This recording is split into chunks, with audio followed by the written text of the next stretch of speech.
Hello and welcome everyone to this course on Chinese Tai Chi Yang Family Style.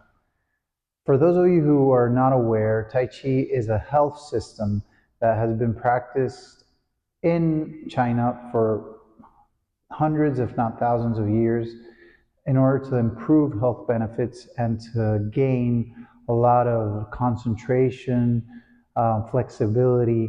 It has so many benefits and it's been widely studied, but it's very difficult to access a real method where it's taught in the ways that it was taught from teacher to students in old times.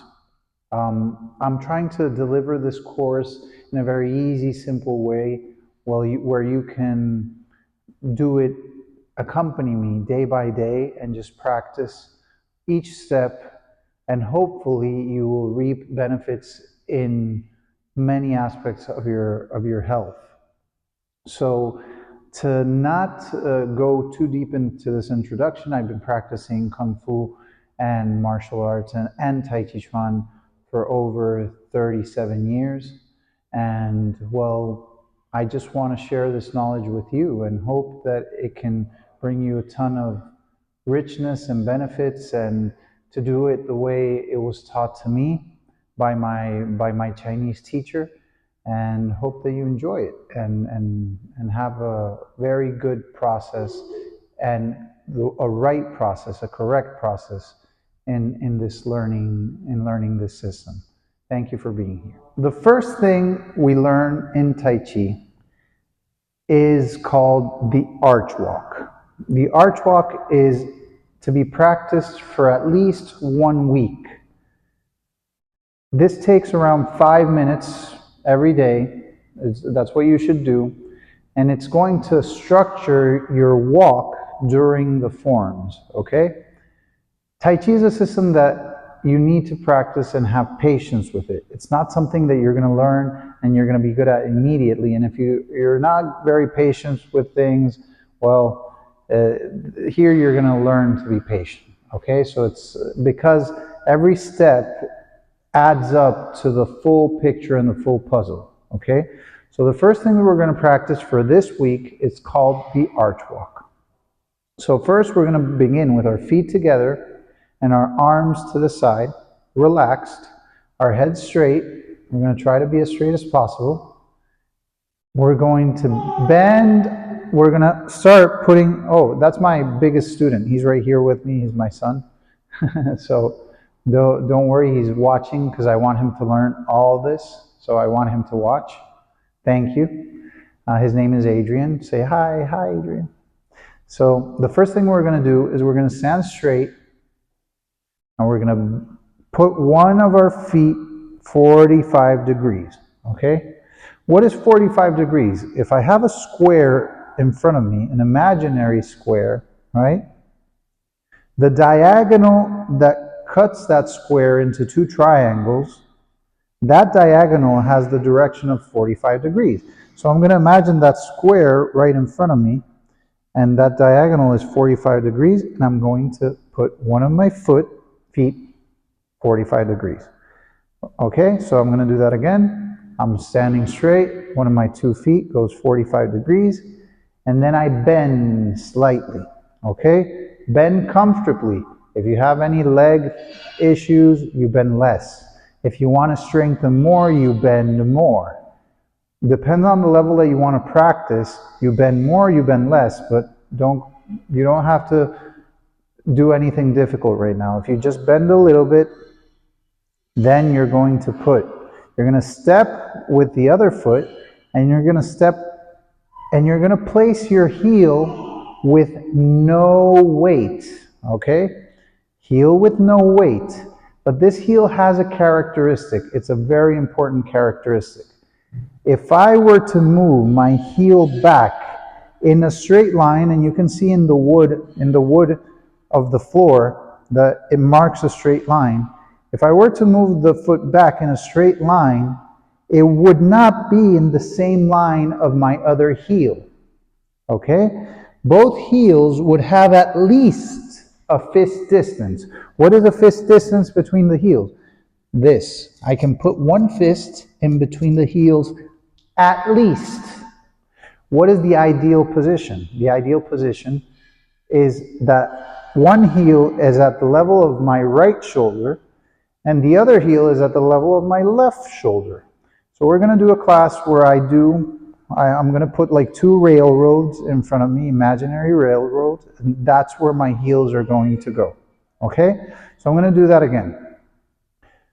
Head straight, body straight, 45 degrees with one of the 2 feet. Bend down a little bit, touch your heel with no weight, touch your point with no weight, and the point has another characteristic. It can't be facing outwards, facing inwards. It has to be completely straight ahead of me. So one foot is 45 degrees, the other foot is straight. Okay? Now, once that is complete, I shift my weight forward. And when I shift my weight forward, my back foot does not straighten out. It doesn't straighten out. It stays bent. And my front knee stays bent. Okay? So that's when I made it. This is the first practice. Okay? And what do I do with my belly button? I shift it forward. Okay? So a lot of little details. 1 foot 45 degrees, 1 foot straight forward, belly button forward, shoulders low. I shouldn't be like this, tense. No, shoulders low. And then you're going to start to feel warmth in your right leg, okay? Another very important requisite, my back heel should not leave the ground. This shouldn't happen. The heel should be on the ground at all times, okay? So let's try that again. So far, here's where we're at. We're straight, 45 degrees with one of our 2 feet. That 45 degrees is the diagonal that splits a square in half. We bend down a little bit, touch with the heel with no weight. When I mean heel with no weight, it's very strict. Look, I'm touching with the heel, but this shouldn't happen. Look, heel with no weight. No, that's not heel with no weight. No. Heel with no weight means the heel has no weight. So if I touch the ground, I can still move my foot. You see? It has, because all my weight is 100% on my right foot. That means I'm 100% yang, 100% yin energy. Yin is soft, yang is strong. Heel with no weight, point with no weight facing forward. So just like I said, not inward, not outward, straight. And when I say point with no weight, the same that I said before. I can still move my foot. It's all the base of my foot can touch the ground, but I can still move it. Heel with no weight, point with no weight. Then at a fist distance, which I explained previously, not in the same line. My heel doesn't touch the other heel in the same line, no.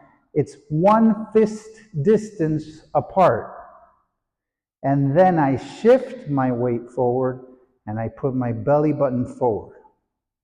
Then, now I'm in the first position. Once I'm done with that, I do 45 degrees with the front leg without shifting my weight. This is very important. Old styles, which are not classical styles, would shift their weight back and do 45 degrees.